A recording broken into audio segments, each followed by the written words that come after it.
Well, welcome to the Patmos Project this Tuesday evening, and we're glad to be here again. We tried about 2 or 3 weeks ago to do this, but we were shot down with COVID that night, but we're back well, and here I am with Keren tonight. Welcome, Keren. Nice that we can be together for this broadcast. And we decided that we would take a few clips from our first broadcast because they still gave to us background about what the Patmos Project is and who we are and what our values are and how we approach prophecy. Right. And we think that that's unique, right? Yes. So as you watch this video, it's just 10 minutes. We hope that it'll just give you a presentation of an idea of who we are and what we're going to do. Actually, who we are, well, I'm a retired pastor. I spent 30 years as a pastor and also 15 years as a seminary professor here in Toronto. That's because I was able to go through university to the point of getting a PhD in classics, Greek and Latin literature, and I mostly focused on first century. And that way I was able to include the New Testament as part of my material to study, and it's considered classical literature. So in that way, I was not really knowing I was preparing for a prophecy ministry, but we're called by God to focus on Revelation. And lo and behold, God called you, Keren, to join. And that was a surprise. Yeah, it was. Yeah, the first time you invited me to the Patmos Project was in 2016 when you went to Mexico and we met for the first time. Quite unexpectedly, no plan about that. Yeah, and then I moved to Canada in 2017 to pursue graduate studies. In cello, right? Yes. In music. Music performance, yes. And you know, Keren, over the years, because I sort of adopted you and been sort of your Canadian home, just like you guys, your family was for me and are in Mexico. Mm-hmm. Once in a while I've talked to you about the Patmos Project and asked you if you'd ever consider working with me in it, because I have felt like it would be a lot easier, or a lot more effective, that's what I mean, with someone with your gifts. So how did you end up, want to share a little bit, how did you get to actually saying yes? Well, that's because it took me a long time to go through the process of auditioning for orchestras. So that was after Brandon, 3 years and 2 years at Ottawa. Yes. Graduate studies. Then you did a series of auditions, right? For orchestras. How did that go? It didn't go as I was expecting, but it went as God wanted. I was with you in those times and watched how hard you worked. We worked. And we, you were applying everywhere from out west to the East Coast, and yes, everywhere you applied, there was one reason or another that sort of blocked you. Yeah, that's true. Very hard to take. Yeah, your whole life as a musician is to get in that orchestra, right? Yeah. But anyway, after I joined the Patmos Project, I have been in the Patmos Project before. You've been a volunteer since I've known you yes, for like right. 8 or 9 years now. Yes, right. And but now I'm full-time working here, and it's wonderful. It's very fulfilling, and I also play in an orchestra, in the Guelph Symphony Orchestra, and I like it the way it is. So thank you for letting me be part of this. Yeah, I was with Keren through that process, and it was sort of a death experience, poor thing, to go through those auditions and get stopped at every one. And when she finally said, okay, I guess God wants me to do the Patmos Project, I think it was within weeks, and suddenly you were in an orchestra, right? It happened so fast. Yeah. I can't remember the timing. Yes, it was about like that. Yeah. And I promised Keren in the Lord that if she worked for him, he would make her life, even her professional life, more interesting than just being in an orchestra. And you've already played your first concerto solo. You were invited to play in Mexico last year. Yes, in my hometown in Campeche. Yeah. And yeah, I prepared for a long time for that too. And you know, our charity, we are now a registered charity, the Patmos Project.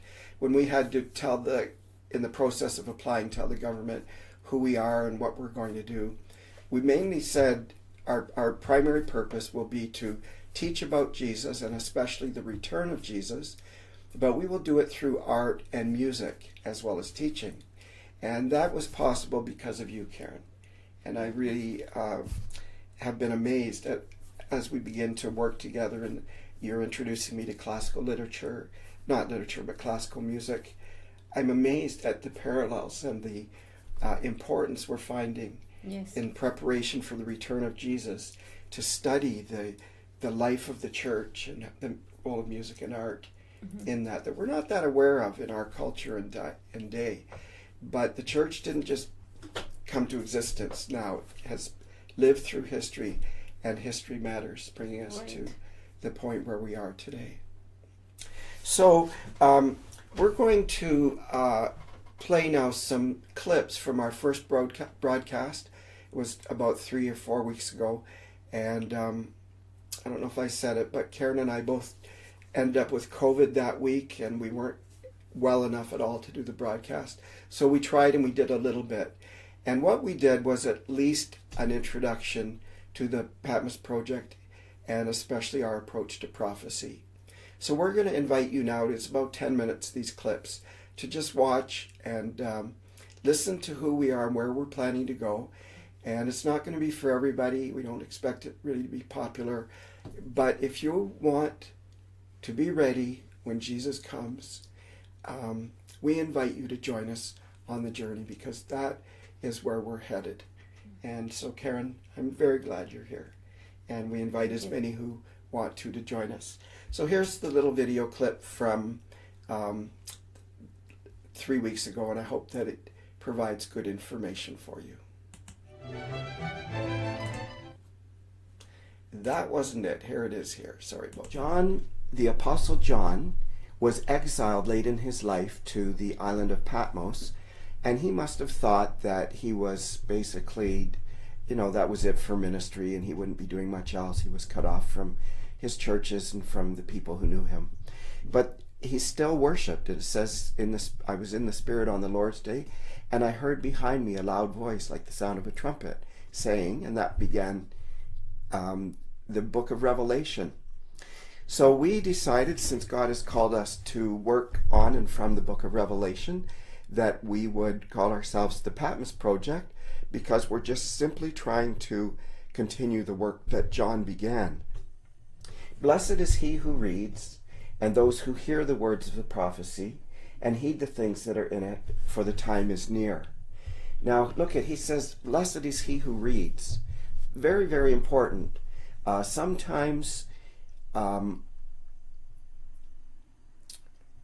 would say maybe almost all the time, when we read the book of Revelation, it's very difficult to follow. And when John says, blessed is he who reads, and those who hear, I think he's saying that somebody has to do the hard work of figuring this book out and giving it to other people so that there will be those who hear. So because of my calling as a professor, a pastor, and my PhD is in ancient literature, it's been very natural for me to study the scriptures in a scholarly way, but also in a very devotional way. So I think a good balance. And let me say something very important about this word, blessed is he who reads.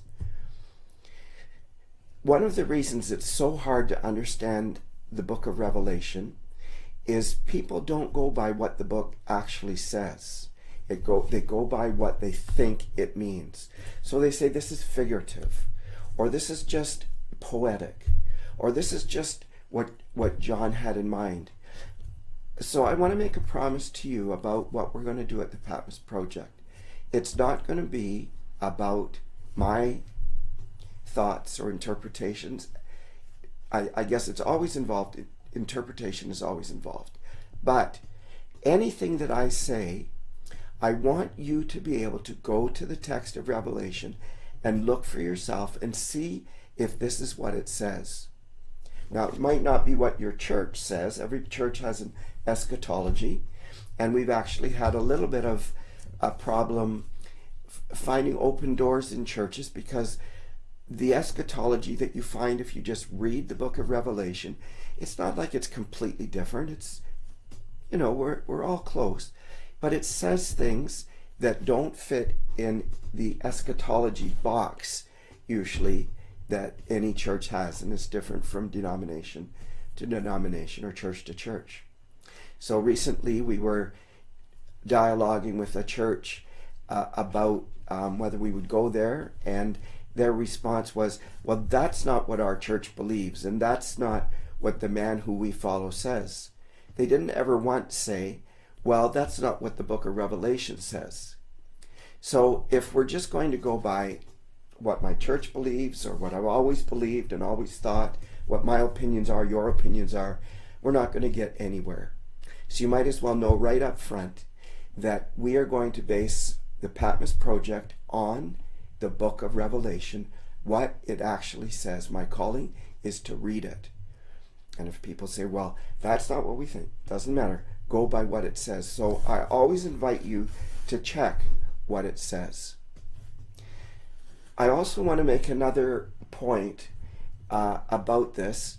Blessed is he who reads and those who hear the words. We're going to focus on the words, not all the ideas, interpretations, and opinions. The words of the book, of the prophecy, that's what it is. It's telling us about the future. Who heed the things that are written in it.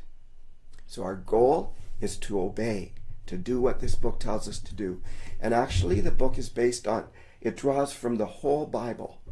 So this is in a way the end of the story, how God is going to sum up or finish his human project, the reason why he made mankind. And our goal is to hear what he has to say and be sure we're doing it, because the time is near. That is to say, Jesus is coming soon. Now, what does it mean the time is near? If John wrote that 2,000 years ago, you could say, well, it doesn't sound very near to me. I guess from God's point of view, time isn't like time for us.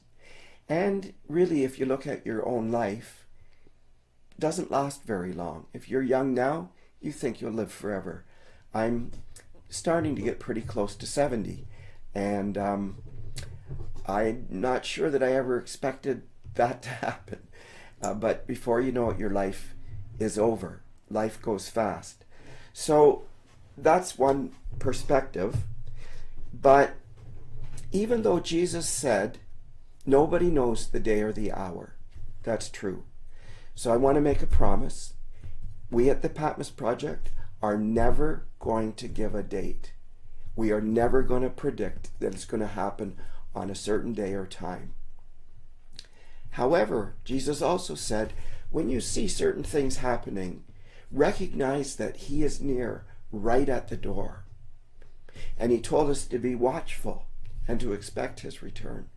So on the one hand, we are not to make predictions about dates.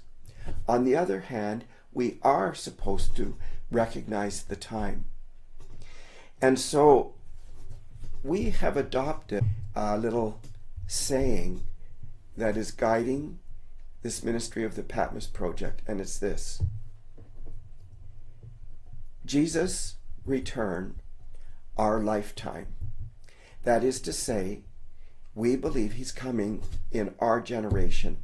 Now, Karen's sitting here beside me, and I think especially your generation, Karen. Yeah. But I believe that I'm going to be alive when Jesus comes. I heard Dr. David Jeremiah, Jeremiah, also say one time, I'm going to say something that's a little secret. I'm in 80 now, and I think I'm going to be alive when Jesus comes. And he said, I'd rather see the upper taker than the undertaker. That's what I'm hoping. So I'm not the only one. And actually, if you follow prophecy, lots of people are giving dates, lots of dates, and making all kinds of prophecies. And also melodramatic. Right? And very melodramatic. And I think if you're looking for things that are very exciting and dramatic, the Patmos Project won't be for you, because that's not what we're doing. In fact, we're not looking out at the world. Oh, there's going to be an eclipse. That must be, oh, here I find in Revelation there's an eclipse of the moon or an eclipse of the sun. That must be it. No, we're not going from what we see in our world and using that to steer us through the book of Revelation. We're not doing that. We're going to the book of Revelation, seeing what it says, and then asking ourselves, is there any reason to believe that our generation is the one that's going to receive Jesus? And we're here to tell you that that's true. Yes, it is. You'll have to wait. You'll have to be patient. But we're going to show you reasons why, from what the book of Revelation says, and then looking around and saying, are we that generation? We line up perfectly with some of the important prophecies just preceding the return of Jesus, like no other generation has done or could have done.